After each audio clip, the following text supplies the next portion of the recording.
जय हिंद। ये जो पत्थर मारने वाले लोग जो हैं, ये जो गिरोह हैं, मैं इनसे यार एक बात पूछना चाहता हूँ कि आखिर तुम लोग चाहते क्या, क्यों ऐसा कर रहे हो? अभी मुरादाबाद की जो एक दो दिन पहले की जो घटना है, मुरादाबाद में सरताज नाम के एक व्यक्ति की कोरोना पॉजिटिव होने की वजह से डेथ हो जाती है। उसको दफना दिया जाता है, उसका संस्कार जो है जो उनके अपने रीति रिवाज के हिसाब से कर दिया जाता है। तो वहाँ पता चलता है, उससे पहले इसके साथ ही पता चलता है कि सरताज का एक भाई था जिसकी 4 दिन पहले मृत्यु हो चुकी थी। लेकिन हैरानगी की बात यह है कि उस डेथ के बारे में किसी को बताया नहीं गया था। और सबसे बड़ी बात यह है कि सरताज और उसका भाई जो 4 दिन पहले जिसकी मौत हुई थी, उनकी ट्रैवल हिस्ट्री सेम थी।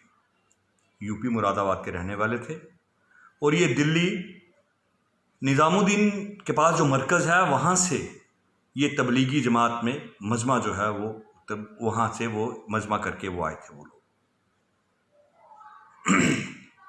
लेकिन इस बात की समझ नहीं आई कि सबसे पहले तो ये प्रशासन को बताया क्यों नहीं गया, जबकि प्रशासन इतने दिनों से ये अपील कर रहा था। छुपाया गया, गलत।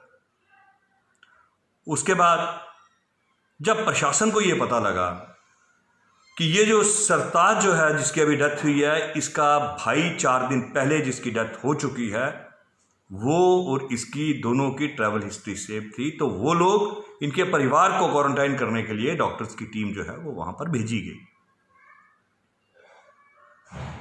तो उस परिवार के जो लोग थे, उन लोगों को डॉक्टर्स ने लिया और एम्बुलेंस में बिठा दिया। फिर पता नहीं क्या हुआ, कैसे हुआ, कहां से ये भीड़ इकट्ठी हो गई, वो सोर्स क्या था भीड़ इकट्ठी करने का। और उन लोगों ने, आप यकीन मानिए, आप लोगों ने भी देखा होगा कि घरों के छतों से, गलियों से पत्थर, इतने इतने बड़े ईंटें जो हैं वो उन मेडिकल स्टाफ जो थी, जो मेडिकल स्टाफ जो था, जो डॉक्टर्स थे, उनको मारा गया उनको। और आप हैरान होंगे और आपको दुख भी होगा कि डॉक्टर अग्रवाल जो उन लोगों को बचाने गए थे, जो उन लोगों का टेस्ट करने के लिए उन लोगों को लेने गए थे ताकि अगर कोई प्रॉब्लम निकलती है तो इनका इलाज किया जाए, वो बुरी तरह उस पथराव में जख्मी हो गए। और यहां तक कि वो जो एम्बुलेंस थी, उसका ड्राइवर जो था, वो एम्बुलेंस लेके बड़ी मुश्किल से अपनी जान बचा के भागा, लेकिन वो डॉक्टर साहब को उस भीड़ ने वहीं गिरा दिया।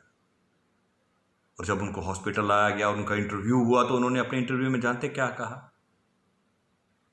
बड़ा दुख होता है उन लफ्ज़ों को और दर्द भी होता है उन डॉक्टर साहब के उन अल्फाज को सुन के।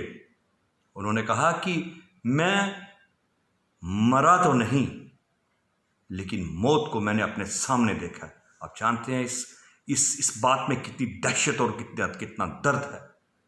यार क्या कर रहे हैं ये लोग? यार ये लोग समझते क्यों नहीं?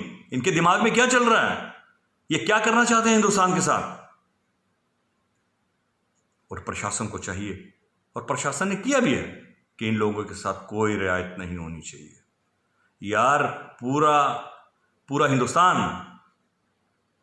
हिंदुस्तान के प्रधानमंत्री माननीय नरेंद्र मोदी जी, यार आप लोगों के आगे हाथ जोड़ जोड़ के आपको अपील कर रहे हैं कि अगर कोई भी कोरोना पॉजिटिव है या कोई भी बीमार है और जो इन मरकज़ से या कहीं से या फॉरेन से या कहीं से भी आया है, तो वो अपने टेस्ट करवा लें। तो आप लोग छुप क्यों रहे हो यार?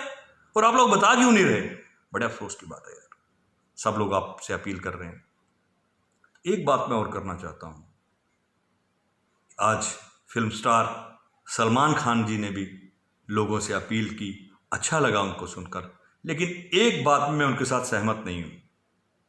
जो बात सलमान खान ने ये कही कि ये लोग जोकर हैं। खान भाई, आप तो फिल्मों में काम करते हैं, आप फिल्में बनाते हैं, और आपने असल में भी सर्कस देखी होगी, तो वहाँ तो जोकर के बारे में यही दिखाया जाता है कि जोकर चाहे जितना मर्जी खुद तकलीफ में हो, दुख में हो, मुसीबत में हो, लेकिन जोकर हमेशा दूसरों को हंसाता है, दूसरों के जीवन में खुशियों के वो पल लाता है जिससे दूसरे जो हैं वो सुकून महसूस करें। तो ये जोकर कैसे हो सकते हैं? ये जोकर तो है ही नहीं।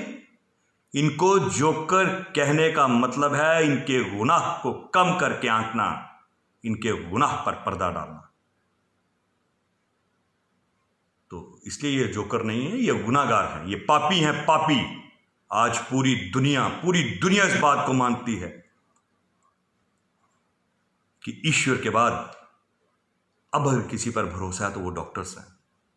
इस बीमारी से, इस वबा से, इस महामारी से ईश्वर के बाद अगर कोई बचा सकता है तो वो डॉक्टर्स हैं, और वो दिन रात लगे हुए हैं।